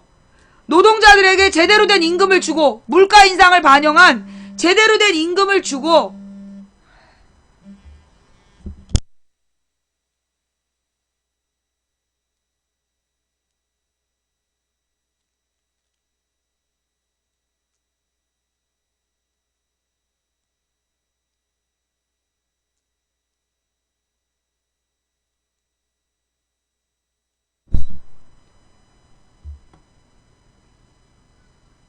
있는 것들을 위해서는 온 나라가 설설 기면서 그렇게 몇백조 원을 쌓아두고 있는 놈들한테 올 한 해 동안 박근혜가 깎아준 세금이 8천 몇백억이라며. 여러분 그거 알죠? 우리는 전기요금을 쓸 때 뭐 어느 정도 이상을 쓰면 그걸 뭐라 그러지? 누진세. 우리나라에서 누진세가 적용되는 유일한 지점이 전기요금인 거 알죠? 뭐 400kg인가? 한 달에 400kg인가 이상을 쓰면 전기 많이 썼다고 누진세가 붙어. 그러면서 서민들한테 전기 아껴 쓰라고. 이명박 때는요. 이명박 때는 블랙아웃? 전기가 모자라서 블랙아웃을 시켜야 된다 그러면서 순환 정전을 시켰잖아. 수술실에 불 꺼져갖고 사람 죽고 그랬어. 엘리베이터에 갇히고 그 무슨 산소 공급하는 거 공급기 꺼지고 걔 지랄인데 그게 쇼였어요. 그거 알죠? 이명박 때 전기가 모자라다 그러면서 순환 정전을 시켰는데 그게 쇼였다고. 무슨 얘기냐? 이미 그 당시에 우리나라에 발전소가 충분히 있었는데 그때 일부러 이명박이 발전소를 2개인가 3개인가 중단을 시켰어. 정지를 시켰다고. 검토한다. 부속을 교체한다고. 그 왜 그랬나 알고 보니까 이명박이 아랍에미리트에다가 원자력 발전소를 수출한다 그랬잖아. 근데 그 조건이 뭐냐 하면 그 관련 뉴스 좀 찾아봐. 아랍에미리트에다가 원자력 발전소를 수출하기로 했는데 그 조건으로 아랍에미리트에 수출하기로 한 원자력 발전소의 모습이 월성 2호기인가 고리 2호기인가 그래. 그래서 그 원전을 지어서 그 원전이 가동되는 모습을 보여주기로 약속을 한 거야. 그런데 그 원전을 짓는 걸 다 반대를 한 거야. 그 당시에 막 그 후쿠시마 원전 사태가 터진 지 얼마 안 돼갖고 전부 다 반대를 한 거야. 그랬더니만 그 원전을 지어야 된다는 명분을 만들라고, 원전을 지어야 된다는 명분을 만들라고 전기가 모자라다 쇼를 한 거예요. 원래 우리나라에서 생산되는 전기에 우리 국민들이 쓰는 전기는 얼마? 13%밖에 안 돼. 일반 가정에서 쓰는 게, 일반 가정에서 쓰는 게 13%밖에 안 되고요. 상업용 건물에서 쓰는 게 30%예요. 병원 의원이랑 다 합쳐서 30%밖에 안 돼. 그럼 52%를 누가 쓰느냐? 정유회사에서 써. 정유 제철회사. 제철, 정유 이런 데에서 전기를 어마어마하게 쓰는데 심지어 그런 회사에다가는 전기요금을 깎아주는 거야. 그래서 일본의 정유회사가 한국의 전기요금 싸다고 우리나라의 정유회사를 짓겠다고 그랬어. 이 얘기 처음 들어요? 어머, 이 얘기 또 처음 들어? 그랬다니까? 그러면서 누진세는 우리나라에서 생산되는 전력의 50몇 프로를 쓰는 정유회사에 걷는 게 아니라 13% 일반 국민에게만 부과하는 거야. 그러면서 아랍에미리트 원전을 해야만 무슨 계약이 성립이 돼. 그래갖고 박근혜 정부에서 아랍에미리트에다가 원전 가동을 보여주기를, 왜 그 밀양에 송전탑을 밀어붙였잖아요. 밀양에 막 할머니들 막 알몸으로 버티는데 끌어내고 기어이 송전탑 짓기로 했잖아. 그 이유가 뭐냐 하면, 밀양 송전탑을 지어야 됐던 이유가 소위 아랍에미리트에다가 보여주기로 한 원전을 지어서 송전하는 모습을 보여줘야 됐기 때문에 그 짓거리를 한 거였어. 그 며칠 전에 신문기사에 나왔어요. 밑빠진 자원액을 내년에도 예산 1165억을 쏟아부어야 된다. 여기 기사가 나오나요? 원전 문제 찾아봐. 원전 문제. 아랍에미리트의 원전 때문에 뭔가 돈을 물어내야 돼. 미남용희님, 이 기사에 그 원전 얘기 나와요? 원전 얘기 나와요?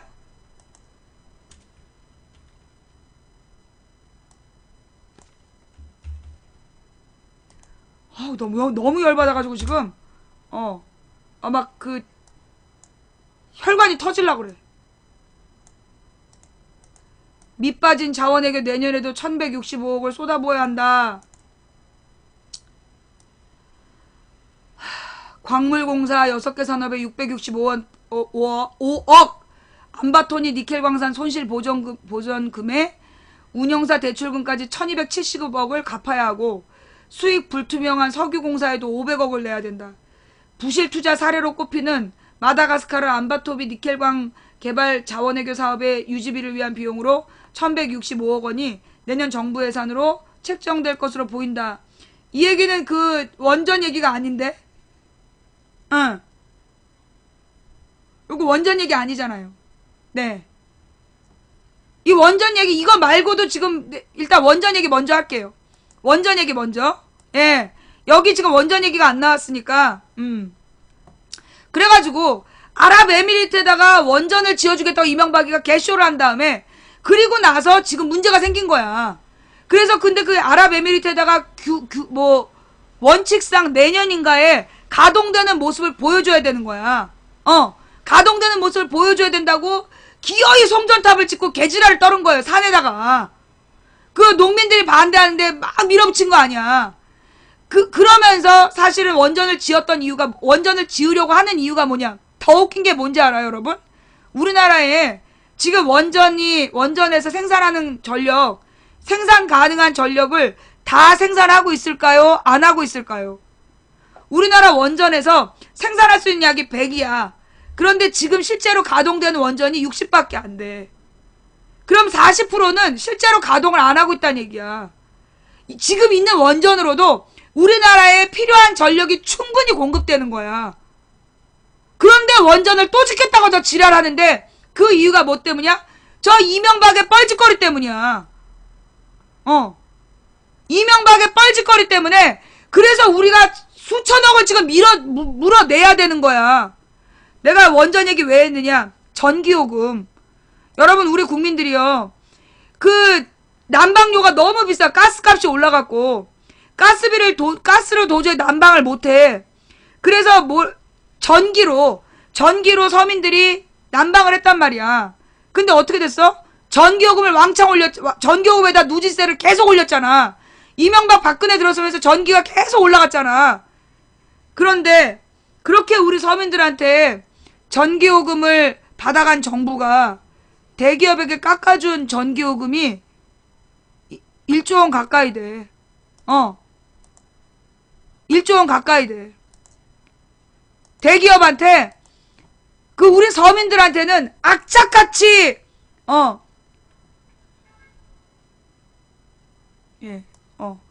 요건 아까 그 기사구나. 악착같이 누진세 걷어가는데 저 대기업들한테 깎아주는 전기요금이요 1조 원 가까이 돼요. 자 여기 이런 기사도 있네. 아랍에미리트 원전 퍼포먼스가 밀양을 덮쳤다.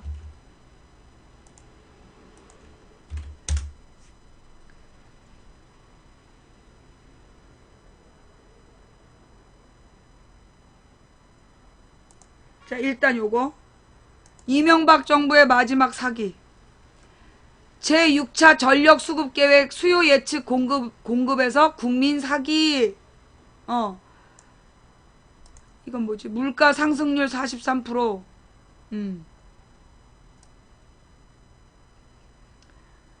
사기 엉터리 국가 정책에 이 기사 내가 지금 처음 본 기사인데요. 사기, 엉터리, 국가 정책에 이런 얘기들을 공공연하게 떠들어도 아무런 답변이 없다. 맞는 얘기이기 때문이다. 아마 자기들도 변명하기 어려울 거다. 무슨 얘긴가 하면 전력수급 기본계획이라는 국가계획 얘기다. 아마 전력수급 기본계획이란 단어를 처음 들어보는 분도 있을 것이다. 그러나 우리나라의 안전과 미래를 위해서 정말 중요한 계획이다. 대한민국이 쓰는 전기를 어떻게 생산할지에 관한 계획이기 때문이다. 원전을 몇 개나 지을지 어디에 지을지도 이 계획에서 다뤄진다. 전력수급 기본계획은 2년에 한 번씩 짜게 돼 있다. 가장 최근에 발표된 거 6차 계획이다. 2013년 2월 정부는 6차 전력수급 기본계획을 발표했다. 이명박 정부의 마지막 작품이라고 할 수 있다. 그런데 이 계획은 완전히 엉터리 계획이다.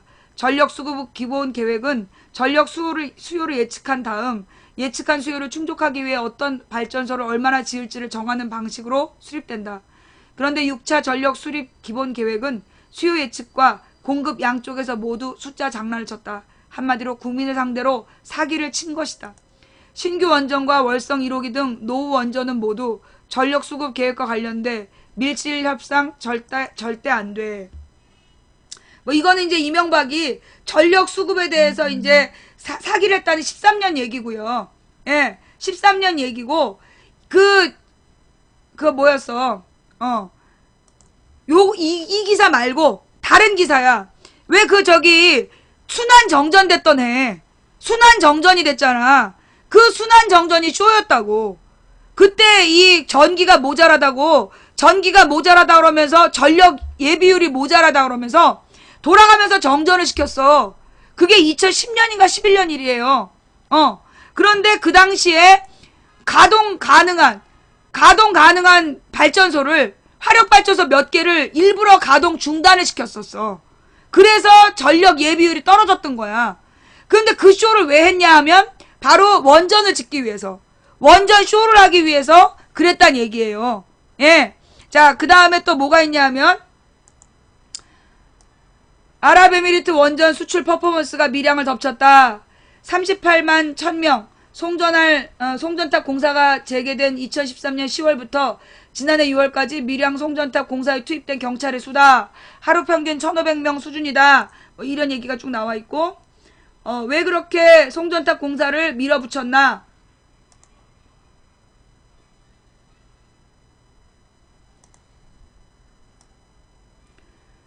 밀양 송전탑과 신고리 3호기를 같이 봐야 된다.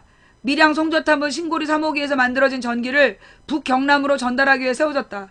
그래서 한전은 공사를 재개한 2013년 10월 두 가지 이유를 댔다. 신고리 3호기 준공에 대비하고 전력난이 또다시 되풀이되지 않기 위해 공사를 더 이상 늦출 수 없다는 것이다. 그러나 한전 한 달도 지나지 않아 말을 바꾼다. 내년 여름철 전력 수급은 비상대책 추진으로 큰 문제가 없을 전망이라며 안정적인 예비 전력 확보가 예상된다고 밝혔다. 이에 따라 애초 한전이 말했던 두 가지 근거가 모두 사라지게 됐다. 신고리 3호기가 제어 케이블 문제로 시험을 통과하지 못한 직후다. 당시 주민들은 그렇다면 지금 송전탑 공사도 강행할 필요가 없는 거 아닌가라고 되물었다. 이계산 밀양 송전탑 반대위 사무국장은 주민들은 이왕에 문제가 불거졌으니 시간을 두고 논의하자고 요구했지만 정부와 한전은 듣지 않았다고 지적했다. 왜 그랬을까? 그 배경은 아랍에미리트 수출이 있다. 신고리 3호기는 아랍에미리트에 수출한 한국형 신형 가압 경수로 ARP-1400이다. 한전은 2009년 아랍에미리트에 원전 4기를 수출하면서 오는 2015년 9월까지 신고리 3호기 상업운전을 시행해 안전성을 입증하기로 약속했다. 그리고 이를 제때 이행하지 못할 경우 공사대금의 0.25%를 자체 보상금으로 물어야 한다. 이번에 이거 물어야 되잖아. 이번에 이걸 물게 된 거예요. 이 뉴스 이제 자세히 한번 읽어보시고요. 이렇게 그 이명박 때 전기 쇼를 한 거 아니야. 지금 그니까 국가를 운영한다는 만약에 노무현 정부가 이런 짓을 했다면요. 조중동이 갈아 마셨을 거야. 조중동이 갈아 마셨을 거야. 자, 벌써 지금 5시가 돼서요. 예. 오늘 할 말은 많은데, 예.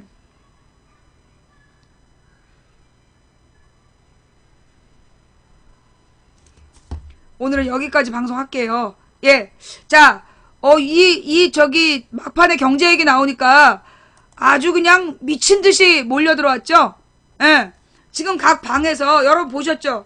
지금 이명박 박근혜 정부의 그 재벌 친화적인 정책, 그리고 이 우리의 경제 상태가 나빠지는 문제, 이런 것들에 대해서 제가 쭉 다루고, 그리고 박원순 시장 얘기부터 쭉 다루니까, 와, 난리도 아니야? 요 뒷부분이 중요했다는 얘기죠? 그죠? 예. 하여튼 내가 아까 무슨 쇼 얘기를 하다가 중간에 말이 끊겼는데, 좌우지간 내가 할 말이 참 많은 사람이야. 야, 오늘 방송은 근데 여기까지 할게요.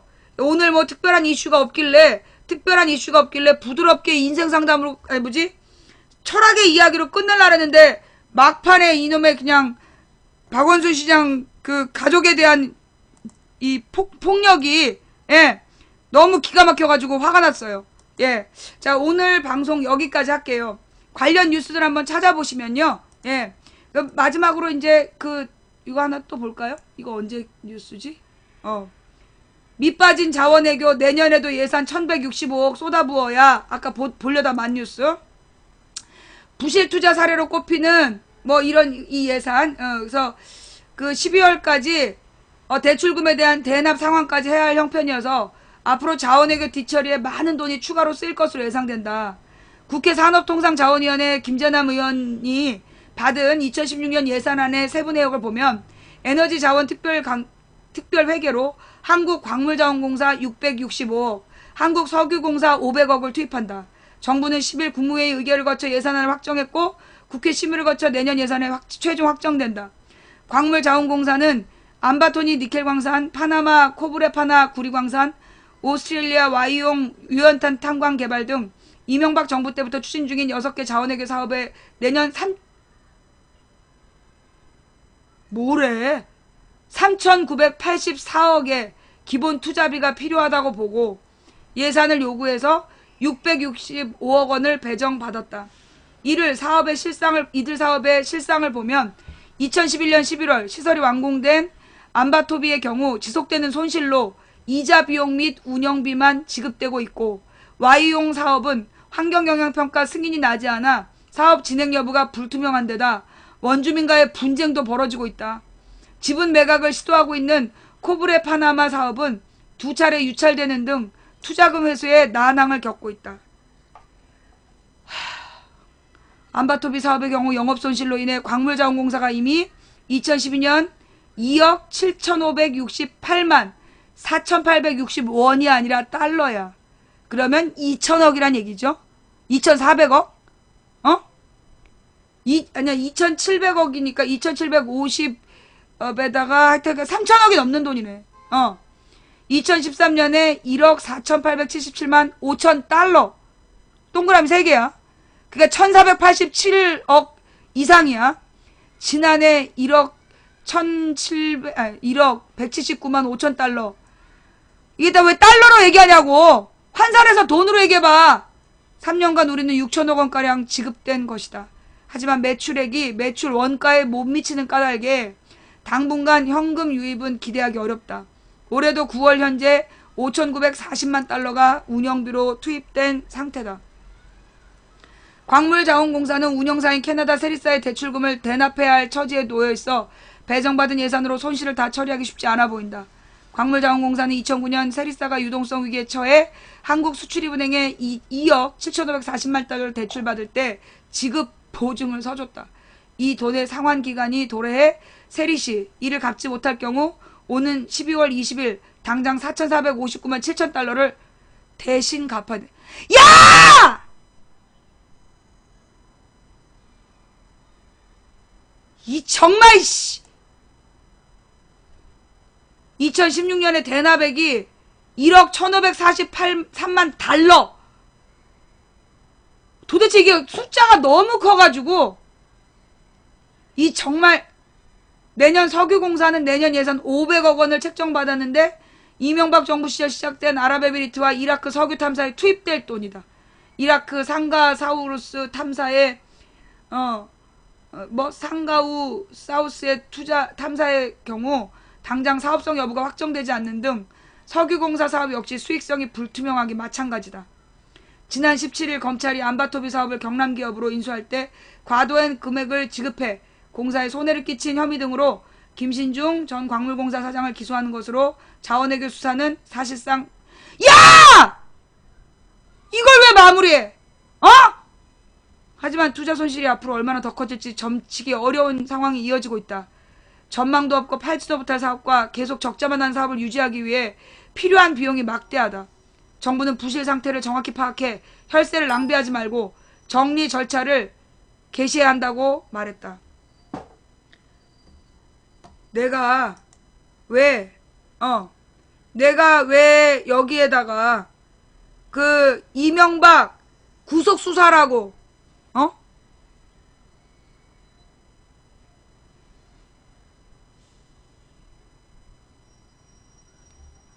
잠깐만.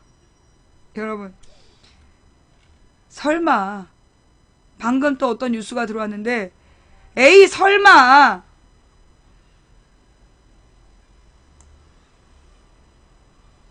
잠깐만요.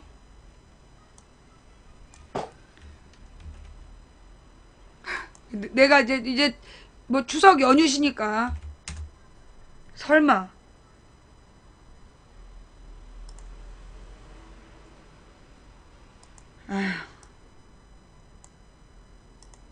멸치 7마리 대통령 특식 받고 보니 황당. 김 스낵 멸치 스낵 약과 지급.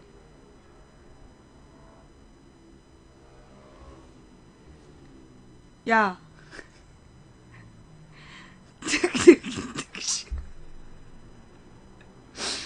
특식을 하사한다고 온 나라를 그렇게 발칵 뒤집어 놓지.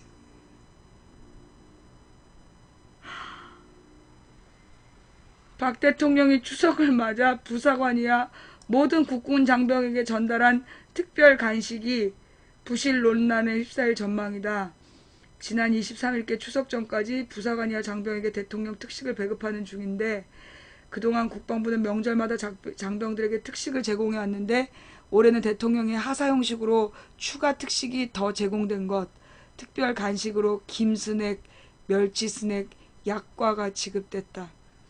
문제는 대통령 특식이 너무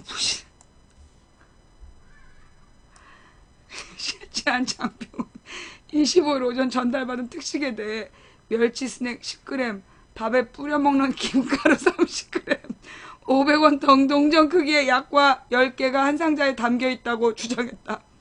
그는 이어 세 종류가 들어있는 특식을 장병 4명이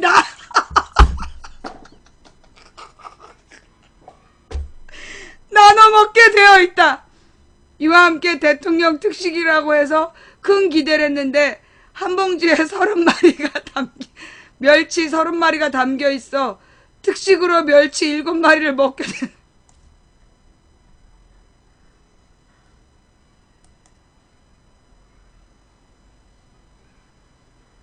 이런 씨발 진짜. 뭐? 제보자의 주장에 따르면 박 대통령이 크게 생색을 냈던 특식은 장병당 멸치 스낵 2.5g, 김가루 7.5g, 500원짜리 동전 크기의 약과 2.5개가 전부인 것으로 보인다. 대통령 특식으로 공급된 멸치 스낵 한 봉지의 가격에 대해 해당 제품의 제조사인 받아온 관계자는 마트에서 1,000원대에 팔린다고 밝혔다. 이어 제품에 사용된 멸치는 새멸이라 10g 한 봉지에 담겨있는 정확한 마리수는 잘 모르지만 30마리는 넘는 것으로 안다고 밝혔다. 한편 언론 보도에 따르면 박근혜 대통령이 56만 장병에게 12억 원을 들여 생색을 낸 경력카드 및 추석 특식 관련 예상 중 4분의 1은 인쇄비인 것으로 나타나기도 했다. 추석 특식 보급에는 이를 제외한 8억 7천만 원이 사용된 것으로 알려졌다. 56만 장병수를 감안하면 한 명당 1,554원 어치다. 편의점에서 살 수 있는 과자 한 봉지 정도에 불과하며 장병들이 PX에서 자주 먹는 냉동식품을 하나 사기에도 턱없이 부족한 금액이다. 그런데 이걸 그지랄을 떨면서 홍보를 한 거야? 한편 국방부 대변인은 이번 특식은 장병 개별로 지급된 게 아니고 20인 기준으로 멸치 스낵 같은 경우 5, 6봉이 담긴 것으로 안다며 추석을 맞아 빙 둘러앉아 한꺼번에 뜯어놓고 같이 먹는다는 개념으로 지급된 것이기에 개별 정량으로 따지는 건 좀 곤란하다고 해명했다. 이거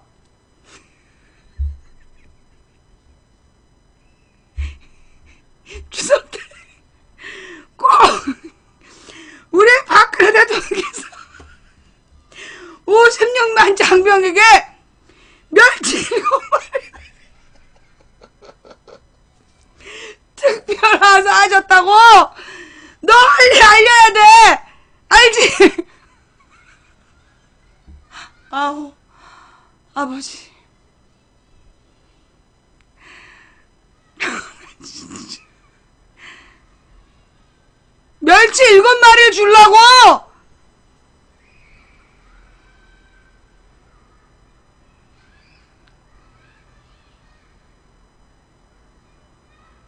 진짜. 이 뉴스 언제 나온 거야? 이거 아까 2시 49분에 나왔구만.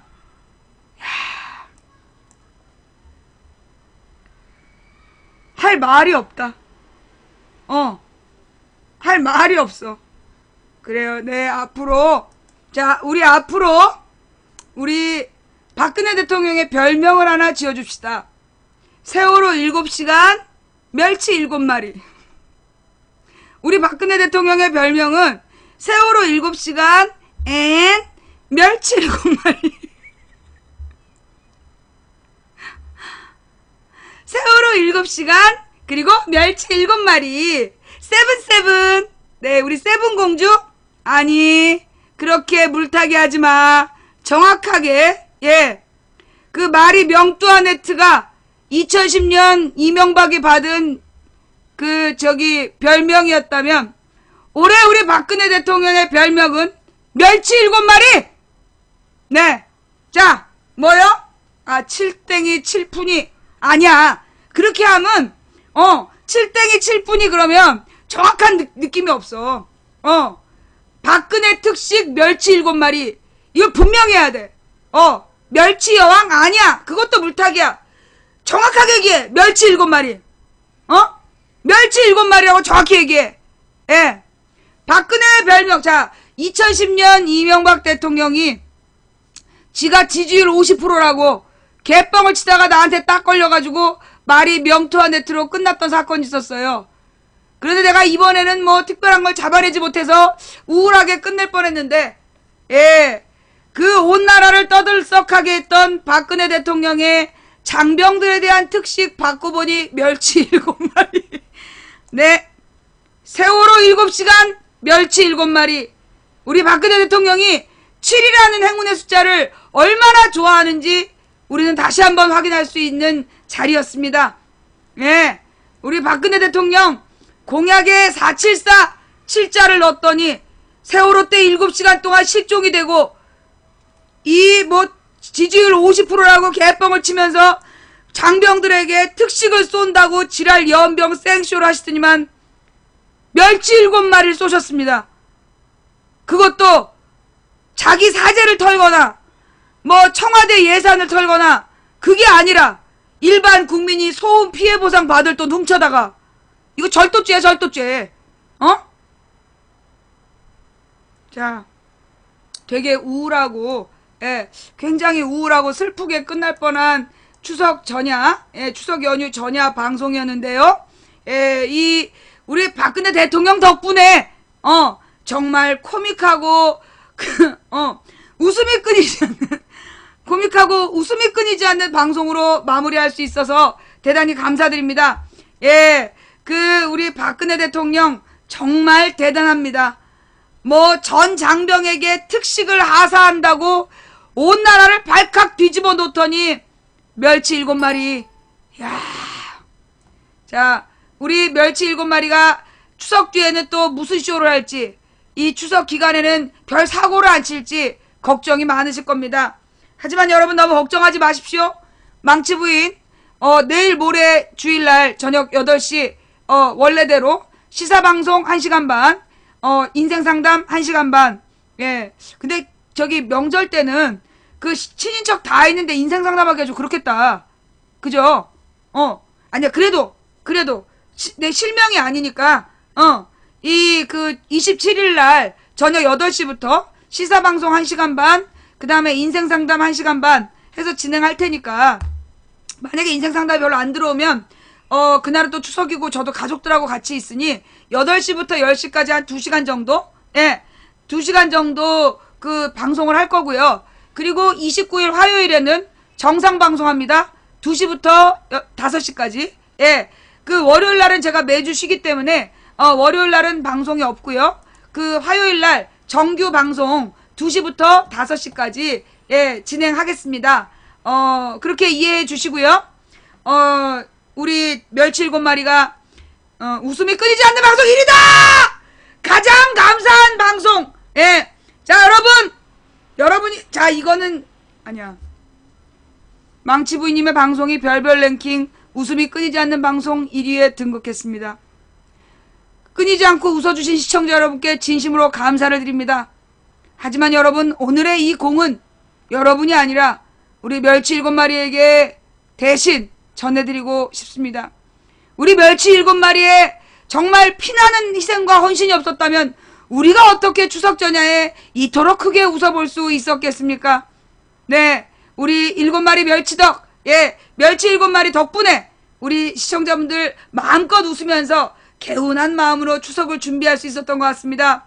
정말 박근혜 대통령 성은이 만극합니다. 예, 대단히 대단한, 예, 큰일 하셨습니다.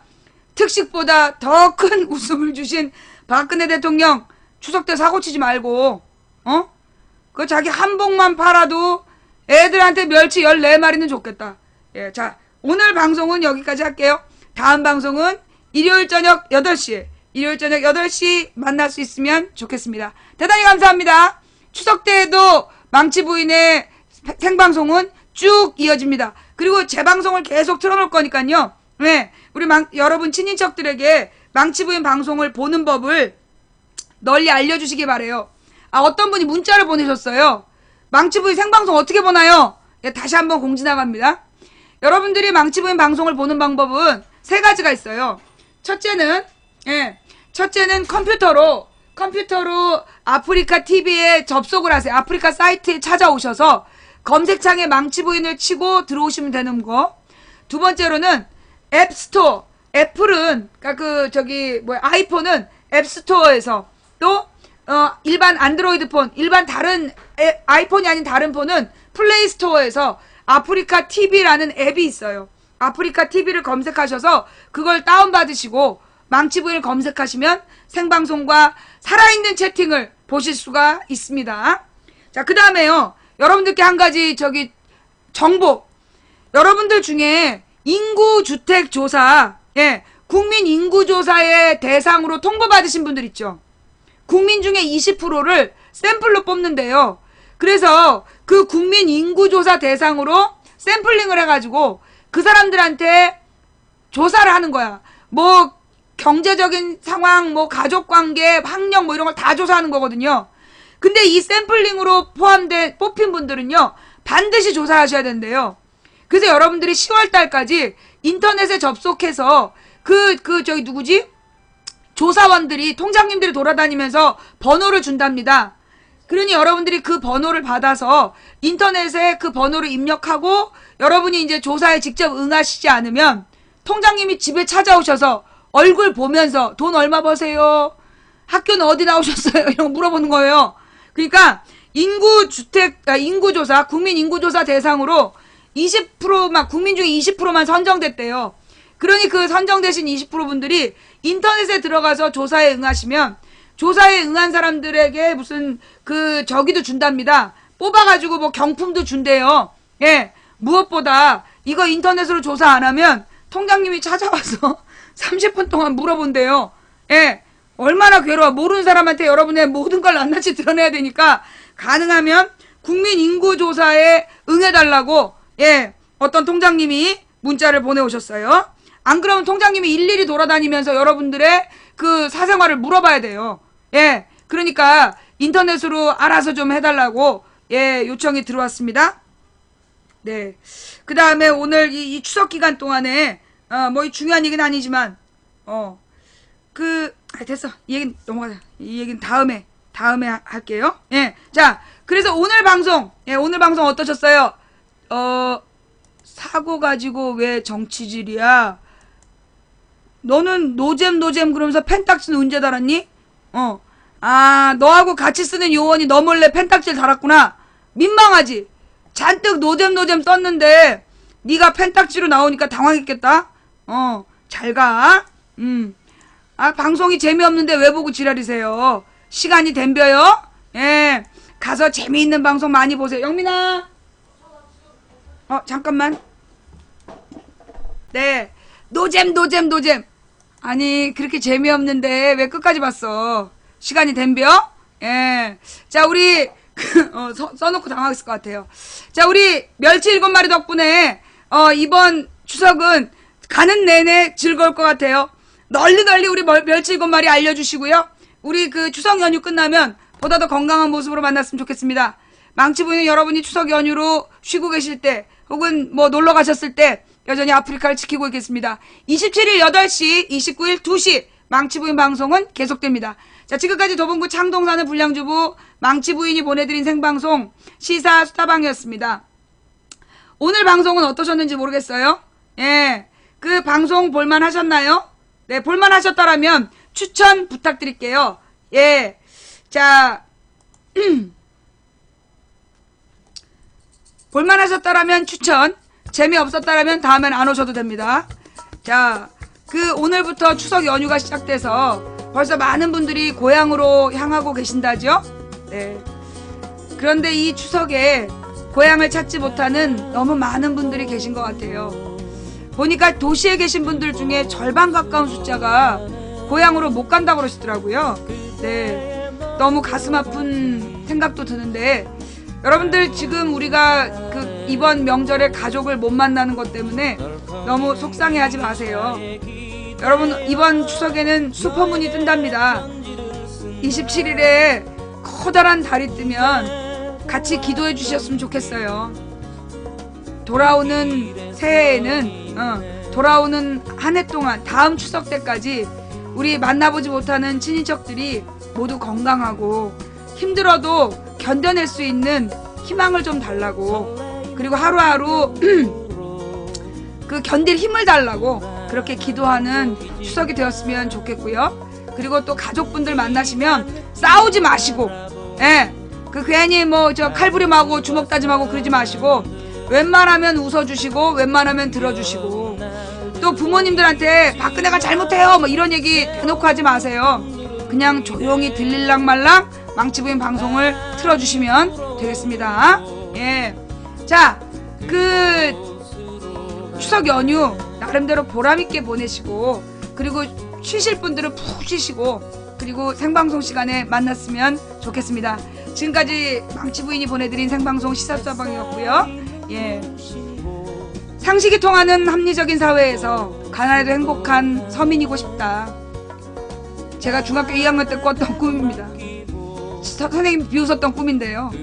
지금 생각해보면 그 꿈이 얼마나 어려운 꿈인지, 왜 하필 그런 꿈을 꿨는지 가끔 후회도 됩니다. 하지만 한 사람이 꾸는 꿈은 꿈일 뿐이지만 백인이 꾸고 만인이 꾸면 현실이 된답니다. 대한민국의 모든 서민이 행복해질 수 있는 정말 꿈같은 세상을 또 꿈꾸어 봅니다. 된다고 믿든 안 된다고 믿든 우리의 믿음대로 된답니다. 어떤 믿음을 가지시겠습니까? 또 누군가 간절히 소망하면 온 우주가 그의 소망을 위해 움직이기 시작한답니다. 그리고 망치부인방 시청자분들은 성공이 보장된, 가기 쉬운, 갈만한 길이라서 가는 게 아니라 힘들고 어려워도 갈만한 길이라서 가는 거잖아요. 우리 그렇게 뚜벅뚜벅 갑시다. 가다가 혹시 지쳐서 잠깐 넘어지게 되면 넘어진 김에 잠깐 또 쉬어서 다시 또 툴툴 털고 일어나서 갈 길을 갑시다. 자, 여러분 건강하시고요.